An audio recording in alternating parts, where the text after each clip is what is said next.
This presentation is delivered by the Stanford Center for Professional Development.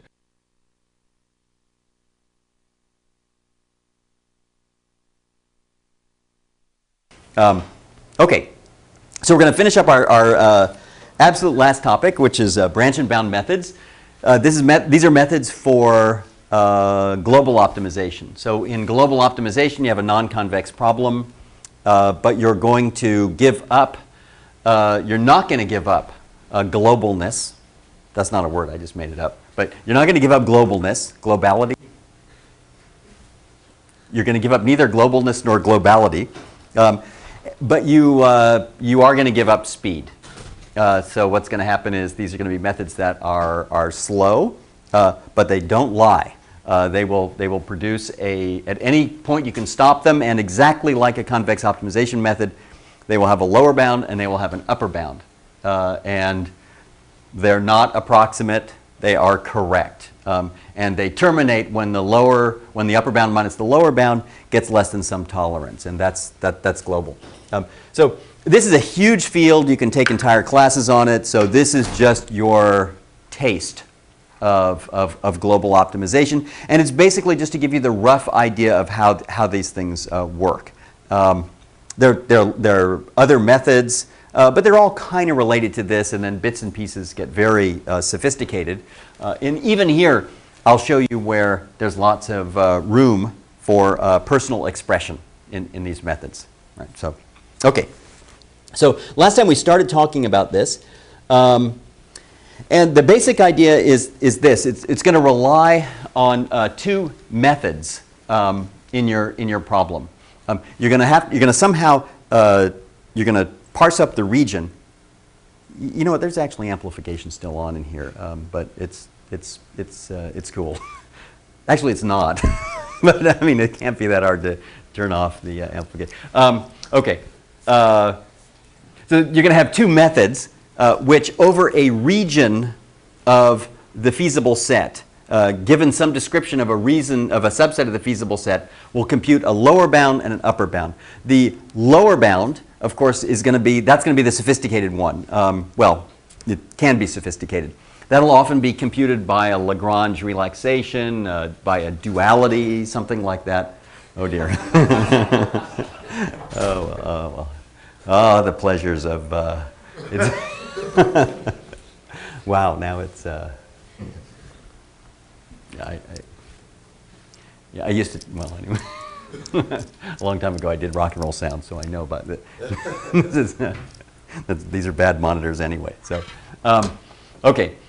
So the upper bound can be done by a variety of methods, ranging from extremely stupid and simple.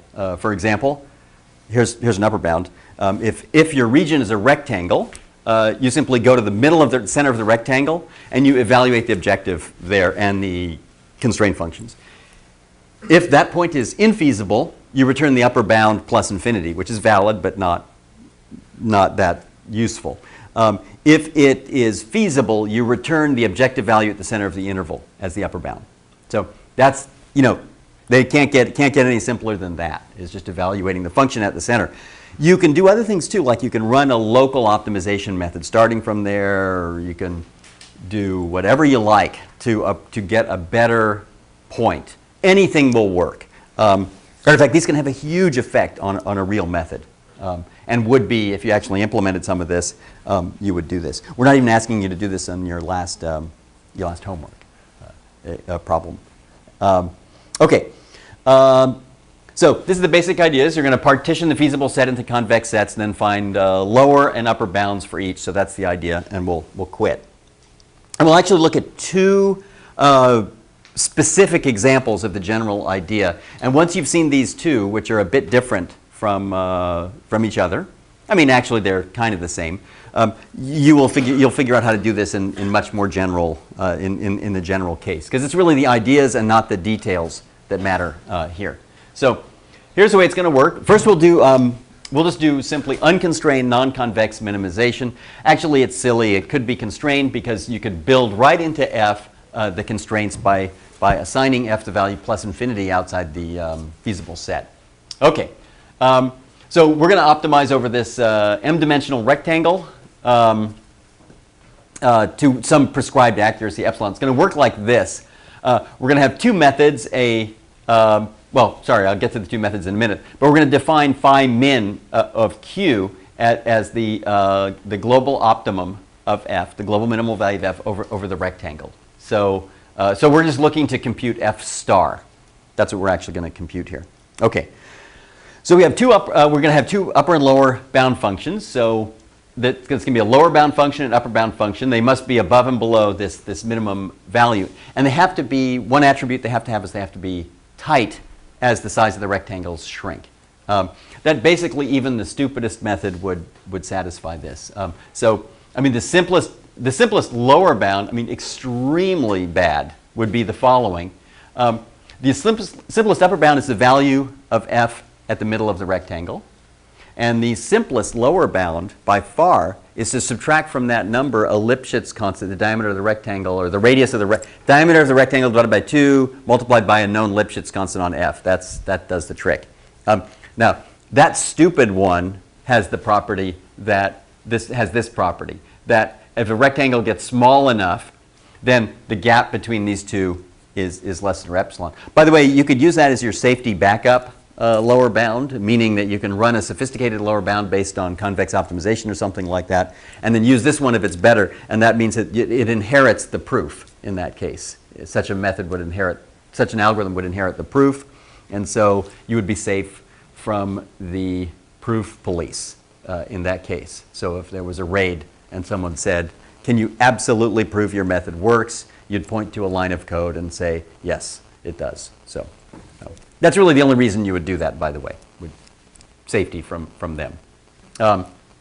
Okay. All right. So the idea is that these should be easy they should be cheap to compute because, of course, they could just be equal to this, and that's but then they're impossible to compute. So in fact, the trade-off here is going to be something like this. You want cheaply computable you want bounds that are cheap to compute but good. Good means merely that they are close enough to each other in the instances you'll look at that branch and bound will run quickly. So that's sort of the key to everything here, is getting cheaply computable bounds. Okay, so let's look at the branch and bound algorithm. It works like this. Basic one in this case goes like this. I call my lower bound method on the initial rectangle, and I call my upper bound method, and I call these U1 and L1. Obviously, I can terminate if U1 minus L1 is less than epsilon, because then I'm done, and I'm absolutely done. By the way, this method can also return a point that achieves this upper bound. So, in which if you wanted to say, okay, I'm terminating and I want to return an x, then it would be the job of this thing to return the bound. By the way, it's the job of the lower bound to return a certificate proving it. So if you want to make the algorithm sort of really formal and correct and all that, when it quits, it should quit returning two things: a certificate that the upper bound, that this value, that this upper bound is actually truly an upper bound. Best certificate being to demonstrate a point which has that objective value and which is feasible. And a lower bound. We're going to find out what the lower bound looks like in a minute. It's much more sophisticated than merely a dual feasible point, which is what you have in convex optimization. Okay, so that's, we'll see what this is in a minute. Okay, now if this does not hold, so in other words, your upper and lower bounds are not less than your tolerance, what you're going to do is you're going to split the rectangle into two subrectangles. Okay, so, and you're going to do that by choosing a variable to split on. So a rectangle, of course, is something that looks between L. The rectangle is described by two vectors, an L and a U, a lower and an upper bound. You choose a component to split on. And then, in fact, I mean, in more fancy versions, you could decide how you want to split it. Do you want to split it evenly or not evenly? And this is where all the personal expression goes into these methods. So if you had some clever method where there was any reason you didn't want to split it evenly, that would be fine. But you'll partition it like this, and then you'll call the lower bound and upper bound methods on the children. And in fact, this is, let me just draw a picture here to show how this works in R2. I mean, it's silly in R2, but here's the point. So here's your initial rectangle, like this, and you evaluate the upper and lower bound, and if they're not within tolerance, you split it. And you could either split it along this variable, into, you're going to partition it into two rectangles. You could split it along x1 or along x2, like this. And let's say you decide to split it along x1. You can further decide how you want to split it. But it doesn't say, it doesn't specify. So there's a splitting like that. Now what you do is you calculate the lower bound here and the upper bound here. And let me just do I'm going to fill in some numbers just so we can see how this looks. And in fact, if I do this example, you'll kind of understand absolutely everything about this. So let's start with this one. I call the upper bound and I get 10. I call the lower bound and I get 6. So so we know that the optimal value of the function in here is somewhere between 6 and 10. That's all we know. You don't know anything else. What can you say about the function value like at this point here? What is it? Between 6 and 10. It's bigger than, well, what do you mean it's bigger than 6 and 10? Between 6 and 10. Aha, okay. I thought you were going to say that. It was a trap. I wanted you to say that. That's false. Half of it is true. It's bigger than 6. Because the minimum I can prove, that this 6 means I can prove that on this rectangle, the function never gets smaller than 6. Why? Because I have a lower bound on the function of 6. Okay. So I can tell you if I pick a point here, the function value here is bigger than 6. I cannot say it's less than 10. What can I say though? I can say this. There is a point in here, maybe not that one, but there is a point in here which has a function value less than or equal to 10. That I can say. By the way, I'm skipping, I'm assuming the inps and the sups are achieved and all that. I mean, it's true anyway. F is, let's make F continuous or whatever. It doesn't matter. So there is a point. And in fact, it would be the job of the upper bound routine to return that point in case it were challenged. Actually, in case suppose our epsilon were 5, in which case we're done. We've calculated the global optimum within 5. It would be the job of, so there is a point, let's call it there, but this doesn't really matter. Okay, so, all right, so now we're going to partition, and we're going to go like this. And I'm going to call my lower bound function here, and my upper bound function. And let's actually, if I go through a couple of, I'll just ask you some questions, and I think then you'll know everything there is. And let me switch these around so the lower bound comes first. Okay, so here, let's see what would happen. Oh, let me ask you a couple of questions. Let's call the lower bound function, and let's suppose it were 5 here. Any comments? That's the lower bound. Is it a valid lower bound? It's a valid lower bound. Yes, it's a valid lower bound, but it's of no use. And in fact, if I got 5 there, what could I do with the 5? Immediately replace it with 6. Okay, so the point is, we don't require, we do not require that the lower bound and upper bound functions should return better answers than their parents. But in fact, we can just quietly copy. In other words, calculating this lower bound was a complete waste of time if we get 5. Everybody got that? So if you get this, I can just replace it with 6. Because basically, and if someone challenges you and says, how do you know the function is bigger than 6 in this whole region? You say, look, I know it's bigger than 6 in a bigger region. Therefore, it's bigger than 6 in here. Okay, good. So that's one discussion. Okay, so let's suppose it's 7 here, and 8 is the upper bound. Okay, so any comments? By the way, what if this were 11? Be very careful. So, what's that? It might happen. It could happen. You can't say anything stupid has happened yet. But I can now. Right? Let's look at that. What can you say now?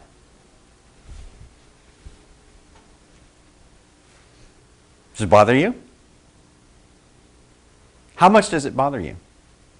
Is it impossible or merely stupid? Well, which one is it? Are these valid? Could these be valid bounds? Yeah, sure. Okay.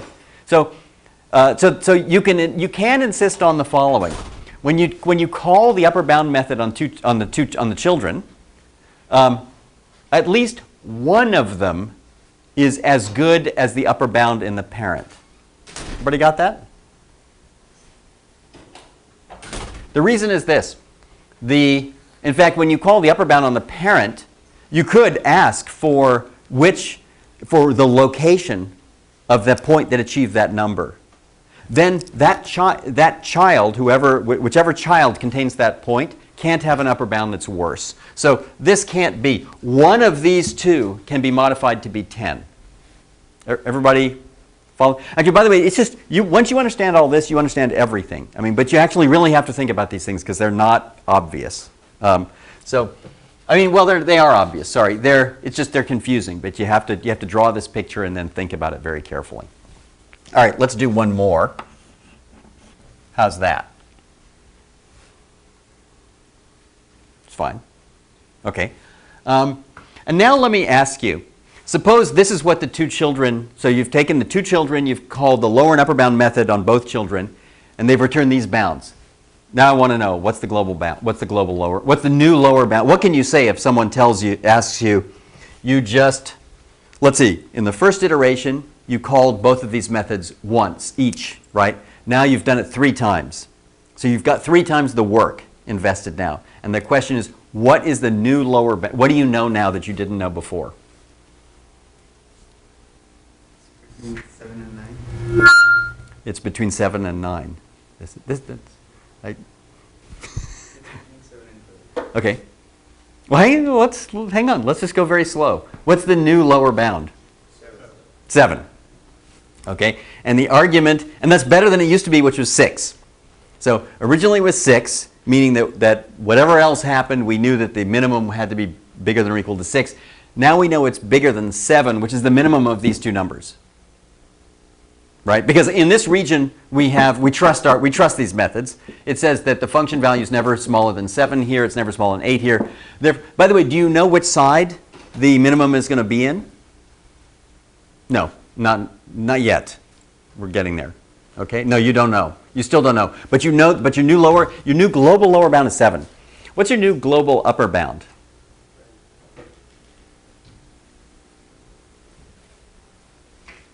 Well, look, it can't be, well, it could be 12. It's valid. I started by saying, look, the optimum value is absolutely less than or equal to 10. Now what can I say? 10? Yeah, no, we've agreed on it could be either side. That's, there's still amplification on it. Well, it's a good way to end a year of What? It's good now. Okay, great. Let's just, okay. Yeah, so what's the new upper bound? 9. Explain it to me. There's a point on the left. Good. Okay, so if I told you, no. The global low, no. F star, the minimum on the whole thing is 9.5. Then this thing's lying. So there's a point on the left whose value is 9, and therefore the global. So we went from 6, 9 after this iteration to 7, 9.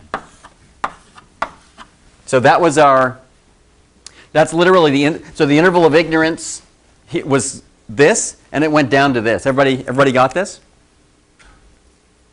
Okay. So, I mean, these are not complicated. You just have to go to a quiet place, figure out the mins and the maxes and all the logic. It's actually it's elementary, but as you can see, you actually have to think about it for a minute to figure out what it all means. And let me just do one more thing, just for fun. let's do this. That's 9.5. Okay? Now, what can you say now? What can you say?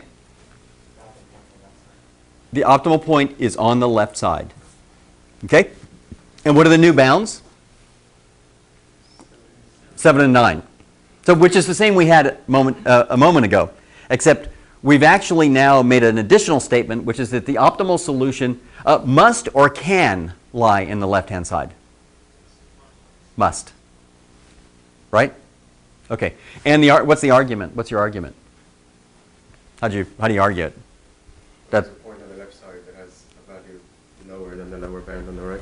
Yeah. So the point is that there is a point in here which has a value of 9. Every point over here has a value that exceeds 9.5. And therefore, this whole thing goes away, and we're back down to, and now we've actually learned something, at least in terms of the location of it. And so this is called pruning. We're going to get to all of this, but if you understand these ideas, of which there's about 5 or 6, they're all quite elementary and all that, you understand branch and bound. That's basically that picture. That's all of it. So, but let's go over it now. Okay, so here's what happens. Okay, so here's what's going to happen. You're going to split it. You're going to update the lower bound. So the lower bound is going to be the following. It's going to be the minimum of the lower bound. The new global lower bound is the minimum of the lower bounds returned by the children. And the upper bound is also the minimum of the upper bound returned by the children. And by the way, if you wanted to also put in the U1 and L1, you could do that as well here. The new, because you can't, you could query the children, get 2 answers back, and in fact, you could have no progress whatsoever towards improving things. Right? None. There's nothing in the semantics of the lower and upper bound methods that requires you to make progress. And so I won't go back to that example and show how that works. Okay. You refine the partition and repeat steps 3 and 4. And let me just ask a couple of, we'll get to that. Okay, so that's how this works. Okay. Now, as I said, you can assume without loss of generality that the upper bound is not increasing and Li is also non-increasing. Okay, so that's right. So if I got that right, that's right. So as you go down, the upper bound is going to go down. By the way, it has the option of staying level if you don't get anything better. And Li is, now I want to say that Li is non-decreasing, don't I? I do. It's a typo. So Li is non-decreasing. Okay. So what happens is when you repeat this several times, what you do is you have a binary tree. And so let me just show you over here what that's going to look like in this case. So let's go back to this. Let's suppose now I choose to split this guy, and I split it like so. And then I split this one, and I get that, something like that. Then what I'm really developing in this case is a tree, a binary tree. And so it would look something like this. Let me draw this. I'll have to make it a very fat tree. So you get something that looks like that. And this node corresponds to this original rectangle. This node corresponds to this left rectangle. All right? And I could even label this cut as L and R for left and right. Okay? Then this node corresponds to this rectangle, which I then split. And that happens to be top and bottom. So I can call this top and bottom, for example. And then these nodes, this node corresponds to this rectangle. And the bottom corresponds to this rectangle. This one was further split like that. And then this would be L and R. Okay? So this partially developed binary tree corresponds to this partition here. And let me just make a couple of comments about it. So the leaves of this tree correspond exactly to this set of rectangles. Okay? So that's what the leaves are. By the way, the non-leaf nodes correspond to rectangles also in here, but ones that are further split. Right? So that's what this thing looks like. Okay. Now, on every node here, I've calculated a lower. Every node here I've called the lower and the upper bound method. So I have a lower bound at all of these. And if you have a lower bound, if you look at the leaves, right, the leaves constitute a rectangle partition of the original set. In other words, it's a set of rectangles whose union gives you the original rectangle and whose intersection has the intersection of any pair has non-empty interior. That's a rectangular partition. What, did I say non-empty? I meant to say empty interior. Okay, so that's a rectangular partition here. So you have this thing. Okay, now if the lower bounds on these things were, for example, 5, 5.5, 4, and 8. What can you give? What is the lower bound for the entire thing? What's the lower bound on the whole function? I just drew the lower bounds on those nodes. What is it? What? 8. That's the lower. I want the lower bound on the optimal value on the parent rectangle, on the top rectangle. What's that? 4. It's 4. Do you know where it is? Well, not until I draw some upper bounds there. If I draw upper bounds, you'll know where it is. You might. You might not. Every upper bound there could be 20. And that just means it's weird. It's weird, but I mean it's perfectly valid. Your lower bound is 4. Okay? And now we can actually describe, I can tell you exactly what a certificate of a lower bound looks like in a non-convex problem. If I send a halt message to this process and say, stop, I'm done. Let's see, you just did 1, 2, 3, 4, 5, 6, 7. You did an effort of solving 7. Let's say each lower bound is a convex problem you've solved. So you've just solved 7 convex problems. You say, that's it, I'm out of time, I quit. It returns a lower bound of 4 here. And then you say, you go back to the method and you say, prove it. Right? So how do you prove it? So in a convex problem, you prove it by producing a dual certificate. How do you prove the lower bound? What data store? What object do you hand back that proves it? The point Lipschitz constant? No, there's no Lipschitz. This is abstract. There's no Lipschitz constant. You don't know anything. I mean, it's an abstract lower bound method. There's no point. If there's a point that achieves it, you're done. If you have a lower bound, if you know the global optimum is bigger than or equal to 4, and you have a point whose value is 4, you're done. You don't have a point. The best, you might not even have a feasible point yet. All the upper bounds everywhere could be labeled plus infinity. So, how would you prove it? If you said, I happen to know that the function value in this big rectangle is bigger than 4, someone would say, prove it. How would you do it?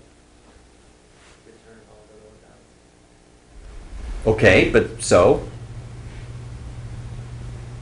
You have to return a part. You can say, here's my proof. My proof is this, that in this region, every point in that region has a function value bigger than 5. Every single one in this one has a function value bigger than 5.5. Everything here has a function value bigger than 4. And everything here has a function value bigger than 8. Therefore, so what you return is you actually return the partition with a lower bound on each one. Everybody? So that's your certificate of proof. So in fact, when you finish a branch and bound method, instead of giving the actual certificate proving your lower bound is actually going to be a partition of the original space with each element in the partition will have its own lower bound. And if you want to certify that lower bound, you have to you have to go to whoever provided that lower bound. And it could be Lipschitz, could be duality, Lagrange. I mean, who knows what it is, right? Could be anything you like. Any lower bound method you know. But that would be the matter of the lower bound method. That particular lower bound method could be different lower bounds, by the way, for each one. Right? Yeah. Do you store the lower bounds for the non-leaf nodes? Oh, no, I have a lower bound here, too. Yeah, definitely have a lower bound there. Here, I'll draw it. It's 4.5 here. Something like that. There. So, yeah, let's put some lower, and when I did the whole thing, I started with 3, and then this could be also 4.5. Then the lower bound would be 4.5. In this case? Uh-oh. You're right. Sorry. I'm doing it the wrong way. Thank you. Sorry. Yeah, I shouldn't make it 4. I meant to do the other way around. I was working on it. How about 3.8?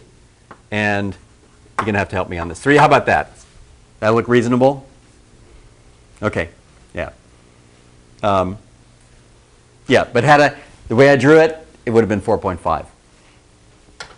And that's because despite whatever this slide says in the top line, we're actually assuming that the LIs are increasing. Because that's always a possibility, right? So if you call a lower bound method on a subrectangle and you get a worse lower bound than the parent, you just take the parent's lower bound. So okay, everybody got this? I mean, these are it's very it's simple and all that, but it can easily get confused. Make sense? Where? Over here? It's quite likely. Well, what is it? You don't like it? Oh, you mean this? Okay. Well, No, that's okay. That's cool. Yeah, that's fine. It means basically that the function value. So what's the problem with it? There probably is one, but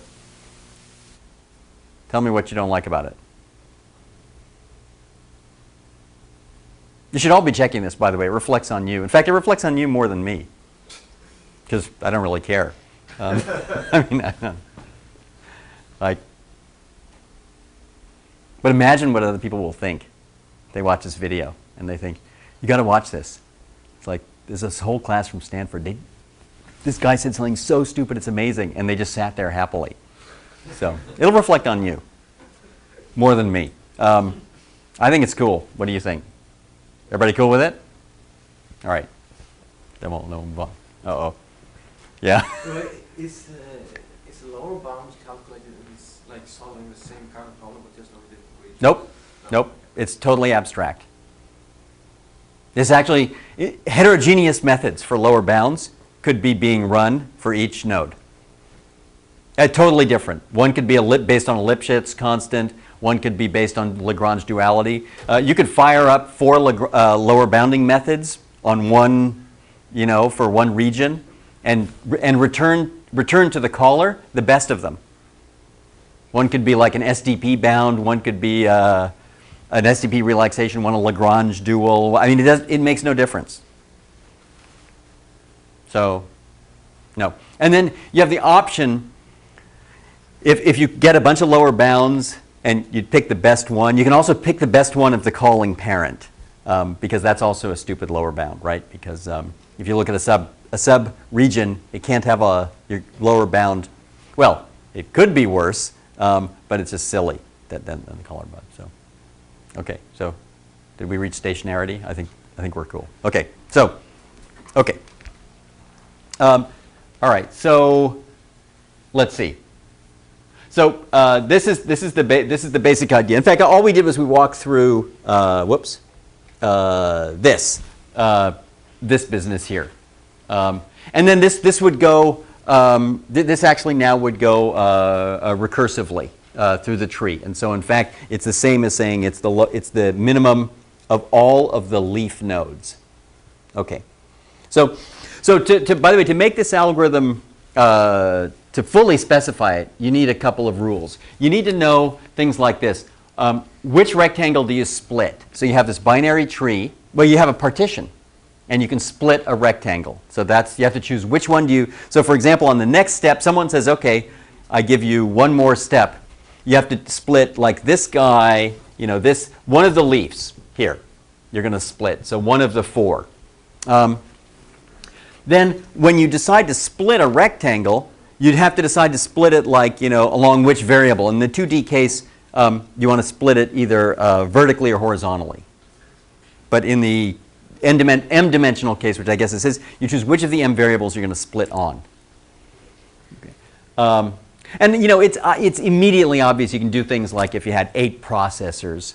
Split could mean you could not divide it in half, but divide it into 8 sections and then send the 8 subrectangles or whatever to your 8 processors or whatever. So, you know, these are all kind of obvious things. Okay. So here are some rules. This is where the personal expression, this is one of the areas where personal expression comes in, is in choosing these things. One is you split rectangle with the smallest lower bound along the longest edge and in half. I mean, that's kind of just a default method. But in any particular application, maybe you can think of a better way. And you can experiment with some and find that one will work really, really well and stuff like that. And you can mumble all sorts of ideas about justifying this, but they are absolutely nothing. You're just mumbling. I mean, there's no reason to prefer one of these. I mean, you can talk about that there's probably stupid methods, but there's lots of other methods, other splitting rules and things like that that can be justified just as well as this one. So in every step we would split one of the leaves? Yeah. And we would get new upper and lower bounds on that leaf and propagate them all the way up to the root, or no? Yeah, so let's see what happens when you split. Let's choose one and split it. I mean, assuming, you know, that we're not in, I'm already in some big trouble here or whatever. So in this case, if we followed this rule, we would take this 4 here, and I would split this 4. And so that's going to be this guy, I think, right? And so I split it like that. And then I would develop my tree this way. And now my two diagrams have hit each other. So I would get this. This was 4. And now you're going to have to help me make some consistent things here. So let's see what would happen. Let's make it interesting, and let's imagine progress is made in lower bound. And I would do that by saying this is 4.5, and I have to be very careful. Is that right? Am I doing it right? Yeah. And then this one could be 4.2. Okay? And if that were my two new lower bounds, what's the new global lower bound? 4.2. So we just made progress in the lower bound. Okay? So that's how that works. So that's so the idea, the rough justification. I mean, this is like a depth first search or something like that. So the rough justification of this is you're going after pulling the lower bound up as soon as possible. Okay, so that's it. Okay, so here's an example, but we've already done an example, so yeah. What happens if they return the same lower bound? No problem. It's fine. You want me to do it? Here, let's go over here and do that. Yeah, so a lower bound of what? Like, you want 4.0 and 4.0? Like that? You tell me what just happened. You tell me what happened. That can happen. The lower bounds are worse than the parent. Well, it's not worse. Well, it's not. It means you just called those two methods. How much did you learn? Nothing. At least looking at the lower bounds. In terms of lower bound, you made no progress. It's fine. No problem. Perfect. That's perfectly fine. There's nothing wrong with that. So that's fine. It's just not a problem. Okay. Let's see. Oh, what if the lower bound had been 5 on one of those? What would that mean? Just replace it with 4. What's that? If one of the smaller leaves was a 5, Yep. you just go back and replace it with 4 again. Mm-hmm. Well, you could, but you could also just label that leaf. I mean, you can now cross off that node, that rectangle, and say, can you? No, you can't. See? depends on the I upper fooled myself. Yeah, okay, all right. So, anyway, all right, scratch that. This would be a good time to throw in some feedback in here, by the way. So I can blame it. I can blame it on that. Okay, no, don't please. But okay, so this is the picture. Okay, so we've already talked about this. Pruning goes like this. It says that if there's a rectangle whose lower bound exceeds the upper bound, the known upper bound across the whole thing, then it can be marked, it can be pruned. And that means you can sort of put an X, well, it means lots of things. It means actually everything you can now prove, you know for sure that the solution is not in that point. In that rectangle. Okay? And that can actually happen while you're running. And that would allow you to free memory, for example. Actually, it would have, if you're splitting on the lower bound, you'll never split that rectangle anyway because it's got a high lower bound. So you'll never split it. You'll be splitting others. So, in fact, it doesn't change the algorithm in the slightest. What it does do is it allows you to free memory. So what would happen is if all of a sudden a point were discovered with value, now I have to be super careful here. If I suppose these are all lower bounds. I haven't talked about upper bounds. Let's suppose that in this set I found a point with upper bound 4.2. Now let's be super careful. By the way, what's our global lower and upper bound at that point? I mean, it's at least as good as 4, 4.2, right? Because I have a point with value 4.2. It's in left, right, that's top. It's in this set. It's in this rectangle. And I know that across the whole thing, the bound is 4.0. Okay? Now, let's work out what I can conclude. You did this too. This is examples not prepared, and these things are tricky, so help me. Tell me, what can I conclude? Get rid of the big rectangle. I can get rid of what? Left rectangle. I can get rid of which one? Left Like one. this one here? Yeah. Absolutely. So it is now known absolutely certainly that the global solution does not lie in here. So this one is pruned officially. This one is pruned. That's gone. This one is now officially gone. And so that means, let's see, you're not here. That's top. You're definitely not here. Is it this one? Right. Like that. And that says that at this point, still in the running, are these two. Okay? Everybody got this? Now, actually, by the way, you can even go up a tree farther and prune something below that. So by the way, this is not going to change the iterations, especially if you're going after the lowest lower bound first. It won't, because you don't choose things with high lower bounds. What it would allow you to do is call free on a bunch of these and just free the memory. It also, by the way, if somebody stops and says, what's the progress on the algorithm, you could say, well, I had, let's see, 1, 2, 3, 4, 5. I had 5 active rectangles, two of which or something like that. I don't know. Before the algorithm, I had 5 or something, and now I have only 2. So it went down. And you could also talk about the total volume.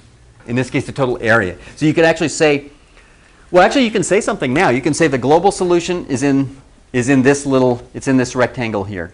Period. Everybody see? Have you just destroyed your certificate, or is there another way? Have I destroyed what certificate? Of If I free those, Yeah. nah, I store them. If there's like lawyers around and I'm going to need in the end to make my certificate, I store a copy of them. Yeah. But by the way, had I developed this node, I can safely destroy those records. Right?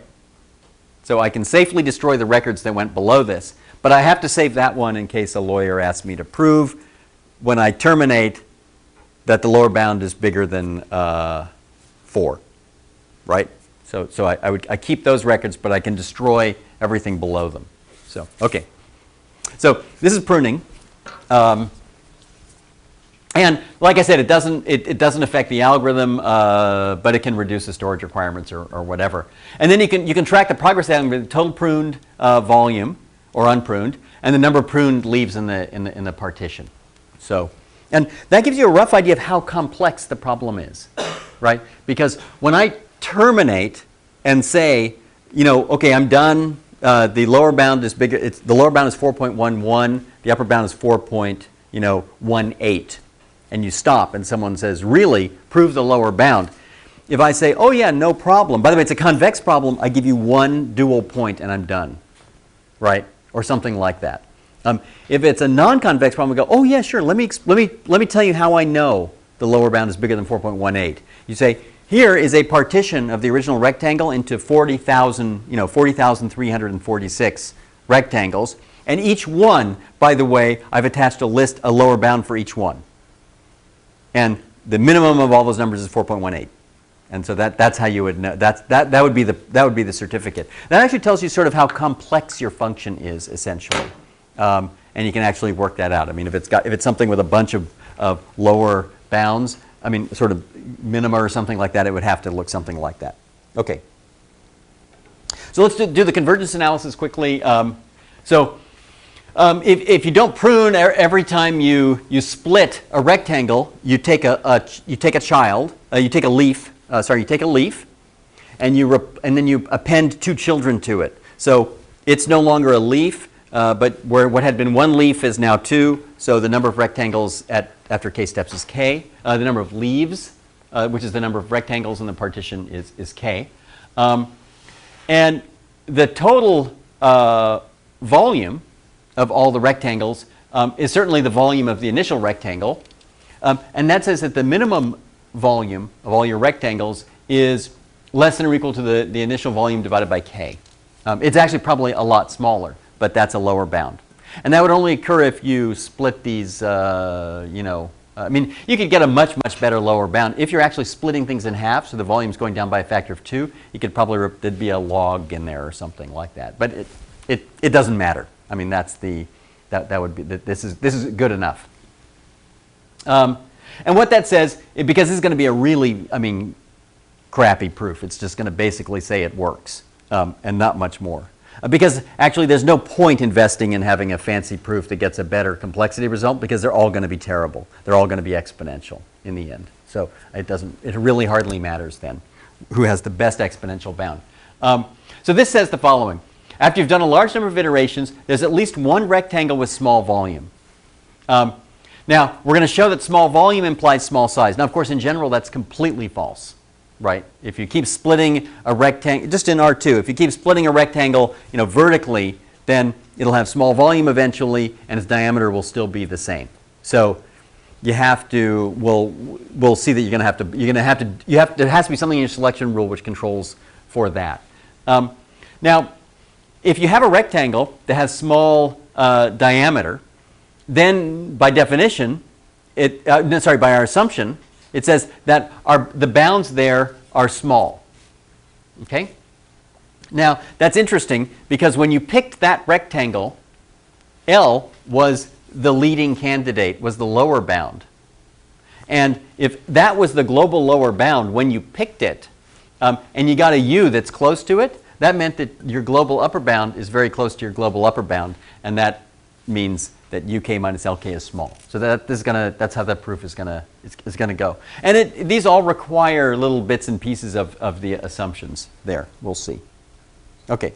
So to prove that to ensure that if you want to ensure that small volume implies small size, then you need to control essentially the condition number.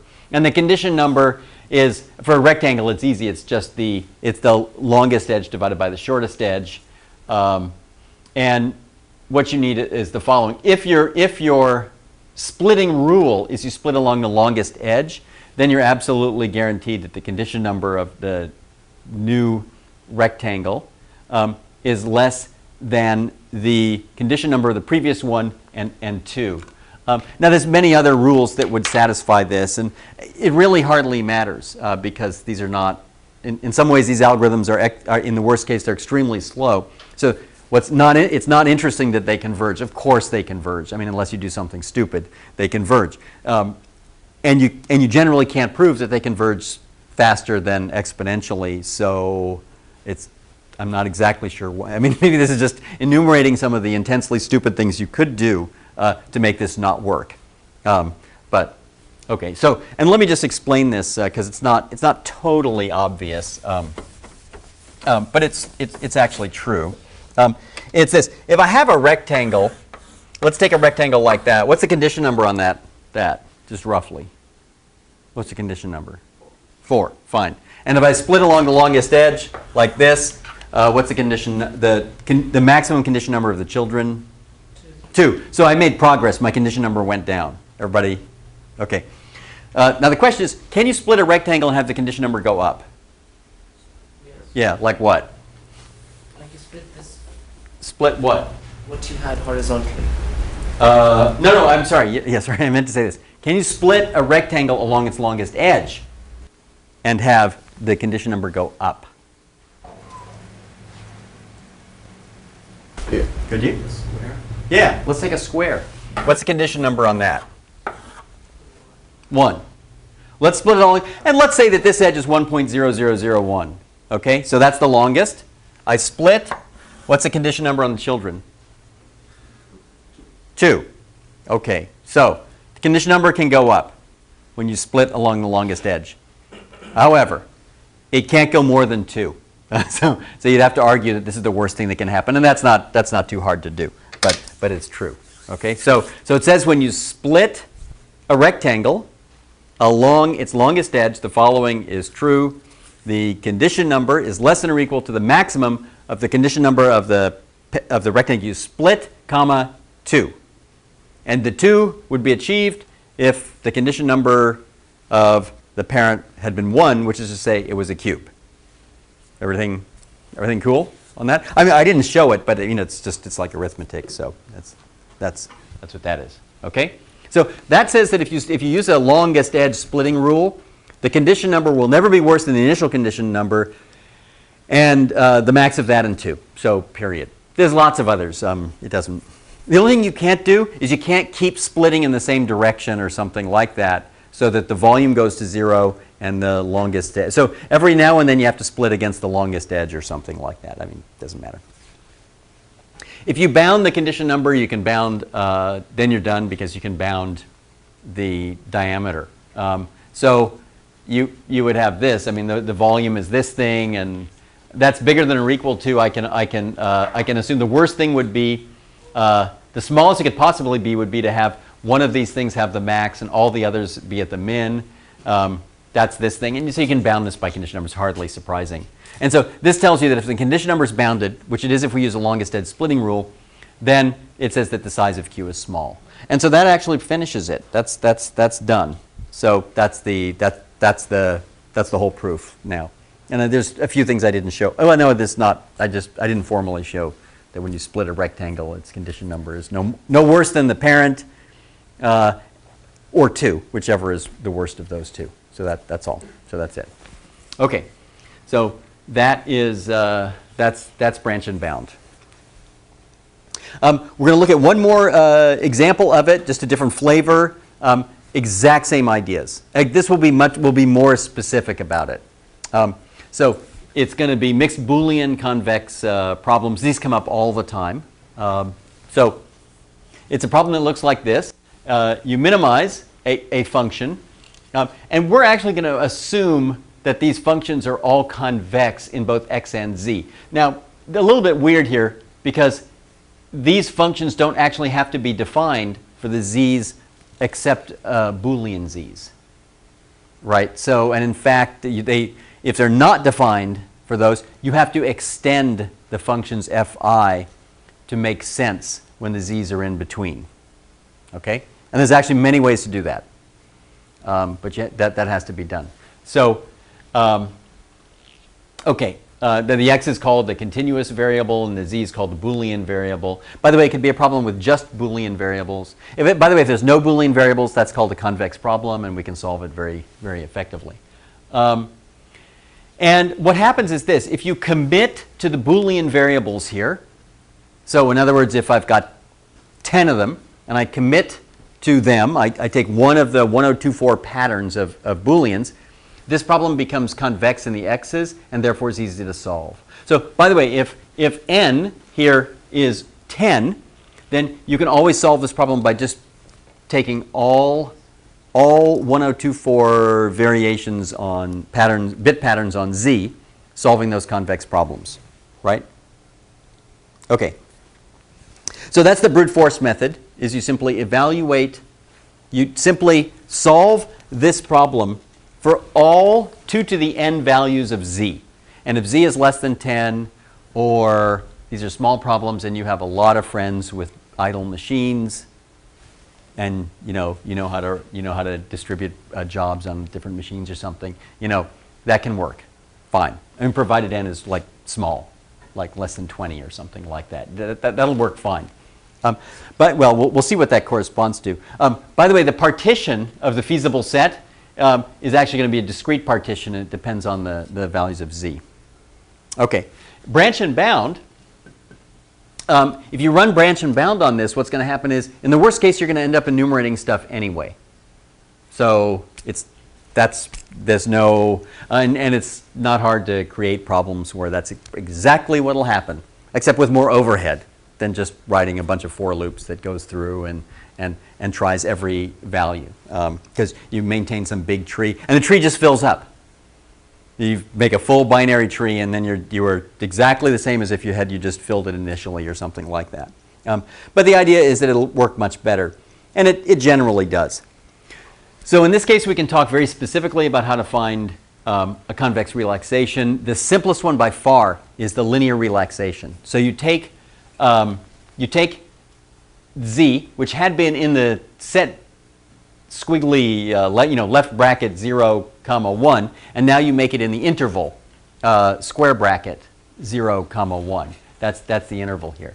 Now, and if anyone, I mean, if people ask you what you're doing, you can make up all sorts of cool stuff. You could say this is the quantum mechanical interpretation. You see the Z's before had been true or false. Now they have there's some number between 0 and 1, and if they buy it, great. But anyway, or in communications, you would call this a soft decision, right? And you'd say, no, pardon me, but I'd like to know whether that bit is a 0 or 1. And you could say, I'm working on it. At the moment, it's a 0.8. That's a soft decision, or what? Actually, do they have these in these claims, right? People have seen that. No, somewhere. Anyway, so it's got all sorts of names in different application areas where they make it sound like it's more sophisticated and more useful than actually the 0 ones. But anyway, it's a good excuse. Those are good techniques to learn. I mean, how to relax a problem and then convince the people you're working with that although you're no longer solving the original problem, you're solving something that's more sophisticated and actually has more information in it. Like in fault detection, they could say, I just want to know if the fault has occurred or not. And you go, it's a very unsophisticated way to look at it. I'm saying it's occurred, 0.8. And they go, well, what does that mean? And you go, well, it's more sophisticated. It means it's probably occurred, or anyway. So we won't go into that. I won't go into that. Let's go on. Okay. Now, obviously, when you solve this problem, which is convex, you get a lower bound on P star. That's obvious.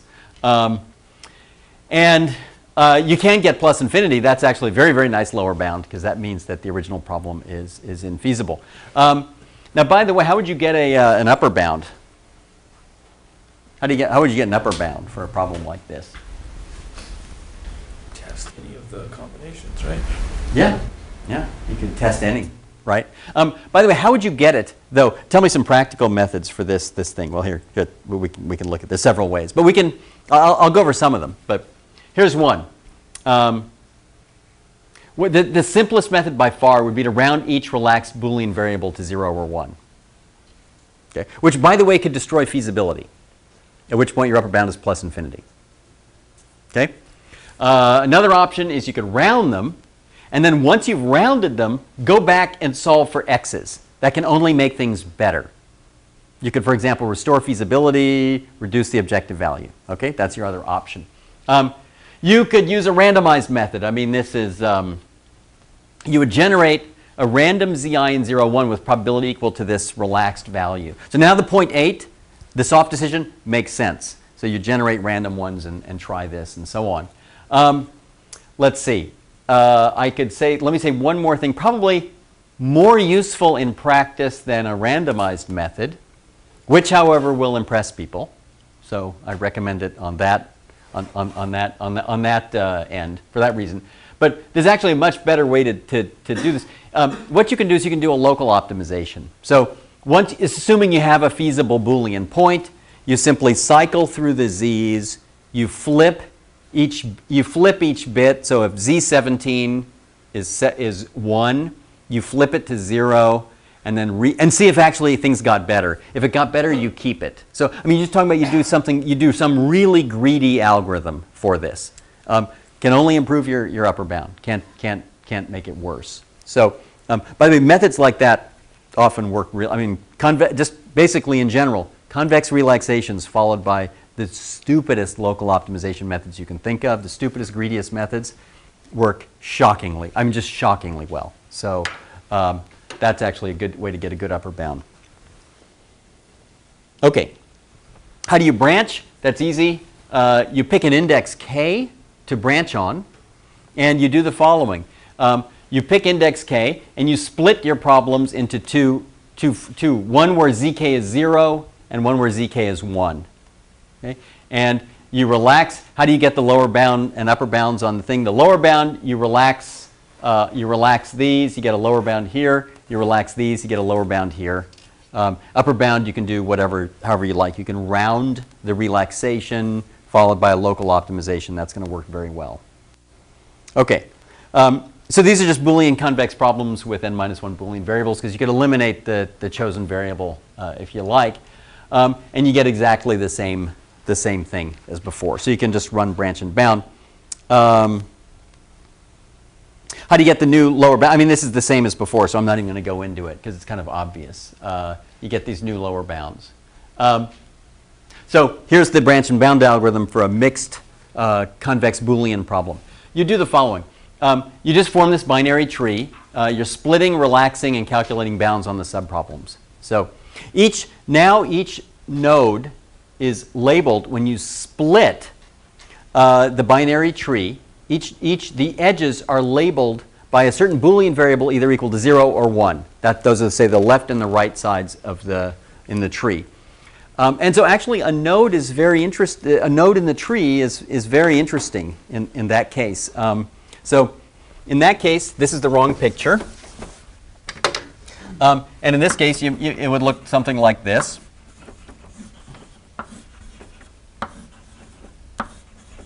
There. So there's a tree. And it basically says that you first split on variable 17. And so this would be z17 equals 0. This is z17 equals 1. This is z13 equals 0. z13 equals 1. And so on. Okay? So now the meaning of a node is actually very interesting. So it basically means, it says here, if I go to this node here, it means that 2 out of m of my Boolean variables have been fixed. 2 of them.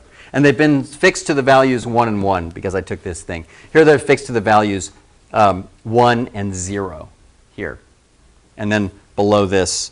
But the others are still floating. I haven't committed to them yet. So that's the picture. And if you develop the full Boolean tree, then congratulations, you just did brute force. You just did brute force on it. So, okay. So there is no convergence proof because it's stupid. There's at most, when you've filled out 2 to the n leaves, you just did brute force, so it's silly. Obviously, you can prune. Same thing, you could pick a node with the smallest L. And to pick a variable to split, there's actually if you read about things, again, this is where personal expression comes in. So one of the places. The other is when you actually implement the methods that produce the lower and the upper bound. That's where honestly, that's probably where the more important personal expression comes in. But this is also important, and there's two, actually, you'd find defended in the literature. One would be the least ambivalent. So you take the ones where you are 0, 1. The idea is to prune that quickly, to just prove that the solution is not there. And so that's one method. Another one is maybe the most ambivalent.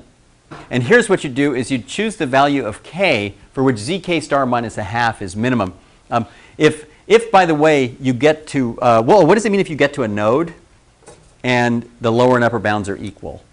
Actually, what if you get to a node and at that node, when you do the solve the relaxation, it's a 0, 1 solution in the relaxation. It means the lower and upper bound are equal, and it means you now know the global solution on that node. In other words, that if those binary variables leading from the top down to your node have those values, you now know the optimal value below it. Okay? So, but the most ambivalent would be to pick the one for which that's minimum. I mean, that's one method. Okay, so here's a small example just to see how this works. I think you're going to do exactly this by hand on the homework. So it's the only way to really clarify your mind about these things. And that way you can say you've done branch and bound. You can even have a nice pause then so the person gets it. And then you can lean forward and say, by hand. So, which very few people can say that actually. So it's a cool thing to be able to say. And then if they look shocked, you can say, no, I didn't solve the QPs by hand, but I did do branch and bound by hand. But anyway, okay. So here's an example. We start off, and let's just even back out what on earth this means. It's a 3-variable Boolean LP. This is stupid. I could have solved 8 LPs and be done with it. Okay, so I could have. But let's see what this means. Let's just see what these numbers mean to see if they make any sense. I solved the original relaxation, and I found out that when I relax all 3 Boolean variables, I find out the lower bound is minus 0.143.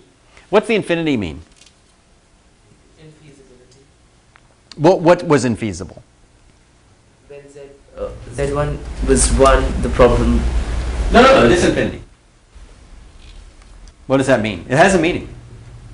Oh, it means, it means infeasible, but what's the precise meaning of that infinity? It has a very precise meaning. I mean, it sounds informal, but it's completely precise. The upper bound is infinity. It means nothing.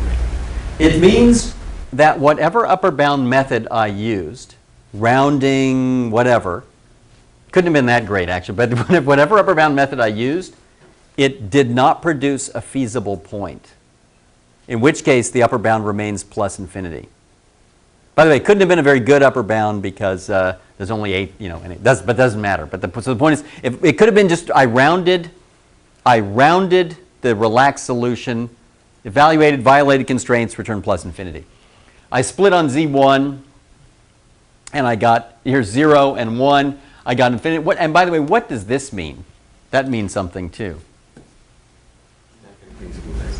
It means, this says that when I solve the relaxation with Z1 equals 1, by the way, the relaxation there is I'm relaxing Z2 and Z3. There's just 3 variables here. It's kind of a stupid problem, right? So I relaxed those 2, and that LP was infeasible. And you know what that tells you? That tells you that if Z1 is 0, there's no feasible point. And so we will never, basically, you know what that says? That tells us at that point, at this moment, we know exactly what Z1 star is. Well, we still don't know, by the way, the problem is even feasible. So I should say Z1 star is either nan or 1. And that's we're only going to find that out later. But at the moment, it cannot be 0. It's either nan or 1. Okay? So here's Z1 equals 1. And I solve this LP, the relaxed one, and I find the lower bound is 0.2, which means that I've actually gained information on the lower bound, but I still have yet to produce a feasible point. Who knows why? Because I have a very bad upper bounding mechanism or something like that. Then I split on Z2 is 0 and 1. This can't be the answer. And then here I get 1, 1, and now I'm done. And let's figure out how much work did I save myself? Actually, how much work did I save myself by running branch and bound? Well, let's see. I could have just solved 8 LPs and been done with it, but instead I solved 1, 2, 3, 4, 5.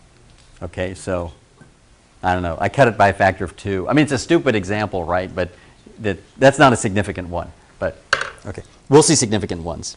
Now we're going to see a significant one. So we're going to go back. We're going to solve the same problem we were solving in the L1 lectures. There we were doing it heuristically. We want to minimize the cardinality of X. Subject in we want to find the sparsest vector in a polyhedron. And so you write that as a mixed Boolean LP. You have lower and upper bounds on the Z's. I'll get to those in a minute. Those you get simply by bounding the box. And I mean putting a box, the smallest box around the polyhedron. Okay? So the relaxed problems are simple enough. If you exactly relax this, it comes out to this. This, by the way, we saw, it's the sophisticated version of L1 heuristic for minimum cardinality when the box is asymmetric with respect to the origin or something. By the way, if any of the ranges, if Li is positive or Ui is negative, the sign, whether or not that variable is 0 or not is done. Okay, so that's fixed. Okay, so we're going to split the node with the lowest bound. Oh, there is one thing you can do. When you're solving this minimum cardinality problem, the optimal value is clearly an integer. So if I tell you that if I solve that LP or whatever it was and I get a lower bound that is 19.05, what is the actual? I can actually immediately say that the lower bound on the cardinality is what? 20. It's 20 because the cardinality, which is obviously an integer, it's bigger than 19.05, and the next integer is 20. So this is obvious. Okay, so we'll do a small problem. This one has got 30 variables and 100 constraints. So, but the number is, these are not small numbers, right? 2 to the 30 is about 1 billion or something. And it turns out it takes 8 iterations to find a point with global minimum cardinality. That's the good news. Now the bad news, and this is extremely typical of branch and bound. It took a lot more iterations to prove that the minimum cardinality was 19.